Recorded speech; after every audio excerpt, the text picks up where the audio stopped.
Hello दोस्तों। आज के इस वीडियो में हम बात करेंगे रॉक्स यानी कि चट्टानों के बारे में। ठीक है, तो चट्टानों के बारे में सबसे पहले हम क्या क्या बातें करेंगे वो समझ लेते हैं। तो भूपटल के सभी कठोर और मुलायम पदार्थ चट्टान कहलाते हैं। यानी कि हमारा जो भूपटल है उसके जो भी कठोर और जो मुलायम पदार्थ है उसको चट्टान कहते हैं। जैसे यहाँ पर कुछ एग्जाम्पल दिए गए हैं, जैसे हमारे पत्थर हो गए हैं, बालू हो गई है, मिट्टी हो गई है। ये सब क्या है, तो ये सब चट्टान की ही प्रकार, ये एक तरीके से उदाहरण है। ठीक है, ये ग्रेनाइट के समान कठोर हो सकती है और मिट्टी जैसे मुलायम भी हो सकती है। अब ये ग्रेनाइट के समान के एकदम कठोर भी रह सकते हैं और मुलायम भी होते हैं। ठीक है, सामान्यतः वनस्पति और जैविक पदार्थों को चट्टान से अलग माना जाता है। अब सामान्यतः क्या होता है, तो जो भी वनस्पति होते हैं और जो भी जैविक पदार्थ होते हैं तो उनको दोनों को अलग माना जाता है। ठीक है, यद्यपि खनिज चट्टानों में ही पाए जाते हैं, फिर भी जो खनिज होते हैं तो वो चट्टानों में ही मिलते हैं। फिर भी खनिजों को चट्टानों से अलग माना जाता है। इन सब चीज़ों के बावजूद भी जो उनको अलग माना जाता है। ठीक है, ये हो गया। अब आगे देखते हैं हम कि चट्टानों एवं खनिजों का निर्माण पृथ्वी के उत्पत्ति के समय हुआ था। अब जो भी चट्टानें हैं और खनिज है तो उनका निर्माण भी पृथ्वी के समय ही हुआ था, ऐसा कहते हैं। ठीक है, अब दूसरी बात ये है कि इसमें इसी कारण ये दोनों तत्व मिश्रित रूप में पाए जाते हैं। इसी वजह से क्या होता है, तो ये क्या पाए जाते हैं, मिश्रित पाए जाते हैं। अधिकांश चट्टानों में एक या अनेक खनिज पाए जाते हैं। अब अधिकांश जो भी चट्टानें होती है तो उसमें एक खनिज या एक से ज़्यादा भी खनिज मिलते हैं। उदाहरण के लिए ग्रेनाइट चट्टान में कई खनिज मिलते रहते हैं।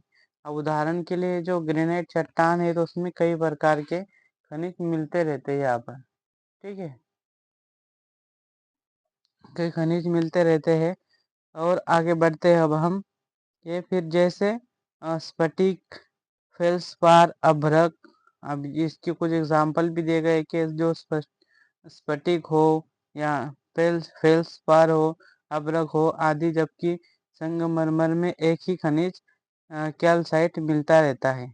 जबकि संगमरमर में क्या होता है, तो एक ही खनिज मिलता है जिसका नाम है कैल्साइट। ठीक है, इस प्रकार चट्टानों में एक या एक से अधिक खनिज उपलब्ध हो सकते हैं। इस प्रकार यहाँ पे बताया गया है कि चट्टानों में एक या एक से अधिक खनिज उपलब्ध हो सकते हैं। इसके अलावा चट्टानों का अधिकतम भाग खनिज पदार्थों का मिश्रण होता है। इसके अलावा जो भी चट्टान है उसका अधिकतम जो भी भाग होता है तो वो खनिज पदार्थों का ही मिश्रण होता है। ठीक है, ये यहाँ पर हो गई यहाँ पर बातचीत। अब हम आगे बढ़ते हैं कि चट्टानों की उत्पत्ति या निर्माण। अब हमें यहाँ पर समझना है कि चट्टानों की उत्पत्ति या निर्माण किस तरीके से होता है। ठीक है, तो उसको ही अब हमें यहाँ पर शुरू करना है। तो अब सबसे पहले हम ये देखेंगे कि किस तरीके से, एक तरीके से यहाँ पर के इसका उत्पत्ति या निर्माण होता है। वही अब समझने वाले हम कि पृथ्वी की उत्पत्ति के समय अत्यधिक, पृथ्वी की जब उत्पत्ति हुई थी तो उसी समय अत्यधिक गर्म थी। तो उस समय क्या हुआ था कि पृथ्वी एकदम अत्यधिक गर्म हुआ करती थी। ठीक है,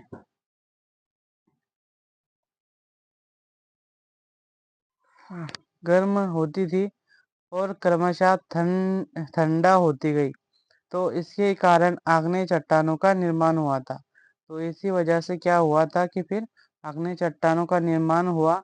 आग्नेय चट्टानों के टूटने फूटने एवं नदी, वायु और सागरीय तरंग आदि के द्वारा अवसादों के अब क्या क्या हुआ कि चट्टानों का टूटना फूटना हुआ और उसके साथ फिर नदी ने क्या किया हुआ, नदी और वायु ने, इन्होंने सागरीय तरंग, इन्होंने क्या करे कि अवसादों का निक्षेपण किया और अवसादी या परतदार चट्टानें बनी।